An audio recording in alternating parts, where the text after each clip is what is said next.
Now, we weren't paying the Albanians directly. We were paying through a Swiss arms dealer guy. In the movie, he's played by Bradley Cooper. Gotcha. Right. Yeah. And based on a real guy. Yeah. His real name is Henry Tomei, not Henry Gerard, as they call him Okay. in the movie. But in real life, he was a lot more clean cut than Bradley portrayed. Bradley has this like rough character. He's like all bloodshot and like unshaven. And in real life, he looked more like a Swiss banker. Right. You know, like very well kept, very soft spoken. Yeah. He's like the real deal. This guy's been in the business for like 30 years and like he has connections everywhere. He was like best friends with the Prime Minister of Albania's son, which is how he made this deal for us. He connected us with the Albanian government. We were paying everything through Henry. Henry was paying the Albanians. He was greasing the I imagine, I don't capacity. know. It would be illegal for me to know that, right? Because it's illegal to pay foreign officials bribes as a U.S. citizen. But whether he was or he wasn't, it doesn't matter. It doesn't matter. I was paying him. That's all I needed to know. But Costa told the Albanian press that these guys were getting, I don't know if he knew or if he was guessing, but he said that, and that got in, it became a big scandal in Albania.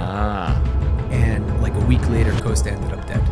Wow. Yeah. Is that in the movie? So in the movie, they say that the driver ended up disappearing. In real life, there was no driver. Okay. In real life, it was the box guy who got killed. Right. Now, they made it look like an accident. Yeah. They found him face down in the dirt in some field where he had been run over by his own car. And there was no other cars there. Yes. So like what happened there?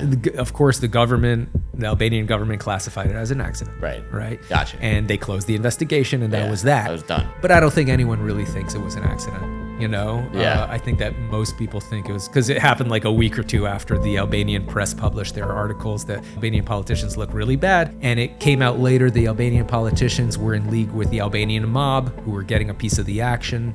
And so, yeah, I mean, like when Ephraim negotiated with the Albanians, he was negotiating with a guy named Deliorgi. Okay. And later on, Deliorgi went to prison for being involved in the Goetz explosion and also being like part of organized crime in Albania. Gotcha. So there was some connection between the Albanian politicians and organized crime in Albania. Now, we were paying Henry, so we weren't directly connected. But yeah, so the mob's involvement makes Costa's death even more suspicious.